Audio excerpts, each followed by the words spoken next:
పరీక్ష అంటే మనల్ని పరీక్ష తర్వాత మనకి పవిత్రత వస్తుంది, అందుకని మనల్ని పరీక్షిస్తారు. ఇప్పుడు నేను అందరం చదువుకున్నాం కదా, చదువుకున్న తర్వాత మనకి ఏముంటుంది, స్కూల్ అయిపోయాక ఏముంటాయి, పరీక్షలు ఉంటాయి. ఎందుకు? ఎవరు నిజంగా చదివారు, ఎవరికి చెప్పింది అర్థమైంది, ఇవన్నీ తెలుసుకోవడం కోసం పరీక్ష అనేది ఉంటుంది. ఇప్పుడు ఈ మైక్ పట్టుకున్న వెంటనే నేను ఏం చేస్తున్నాను, పరీక్షిస్తున్నాను, పని చేస్తుందా లేదా అని పరీక్షిస్తున్నాను. మనం వాడే ప్రతి విషయాన్ని, ప్రతి వస్తువుని ముందు మనం పరీక్షించి తీసుకుంటాం కదా, అలాగే దేవుడు కూడా మనల్ని చాలా విషయాల్లో పరీక్షిస్తాడు.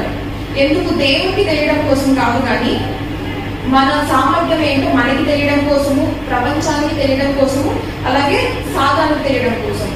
యోగా విషయంలో అదే జరిగింది, దేవునికి సాతానికి సమరం జరిగింది. అయితే దేవుడు సాతానికి అన్ని విషయాలు పర్మిషన్ ఇచ్చాడు, కేవలం ఆయన జీవితం, ఆయన లైఫ్ తప్ప ఏదైనా తీసేసుకో, ఆయన ప్రాణం తప్ప ఏదైనా తీసేసుకోని దేవుడు పర్మిషన్ ఇచ్చాడు. చివరికి ఎవరు గెలిచారు? దేవుడు గెలిచారా, సాతాను గెలిచారా? దేవుడే గెలిచాడు. ఆ పరీక్షలో యోగు గారు నెగ్గడం వల్ల ఆయన సామర్థ్యం ఏంటో మనకి ఇప్పటి వరకు మనము ఆయన గురించి మాట్లాడుకుంటాము.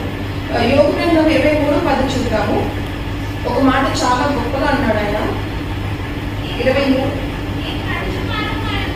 నేను నడిచి మార్గం ఆయనకు తెలియదు, ఆయన నన్ను శోధించిన తర్వాత నేను సువర్ణం వల్ల కట్టుబడి.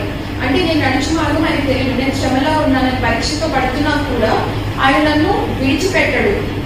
ఎంత నాకు తెలుసు ఆ విషయం, నేను ఎంత సాతాను చేతిలో ఉన్నా కూడా ఆయన నన్ను విడిచిపెట్టాడని ఈయన ఖచ్చితంగా ఇక్కడ చెప్తున్నాడు. అయితే దేవుడు మన శ్రమలను తీయడు, మన పోరాటాలను తీయడు, వాటిలో నుంచి మనం వెళ్ళడానికి ఆయన చూస్తాడు. ఎందుకు? శ్రమ తర్వాత మనకి ఒక ఫలితాన్ని ఇస్తాడు. ఇప్పుడు మనము రన్నింగ్ రేస్ లో ప్రైజ్ తీసుకోవాలంటే పరిగెత్తాలా, అక్కడే కూర్చోవాలా?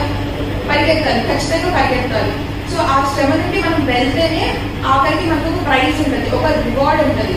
ఆ ఫలితం కోసం మనకి ఈ శ్రమ నుండి మనల్ని తీసుకెళ్తాడు.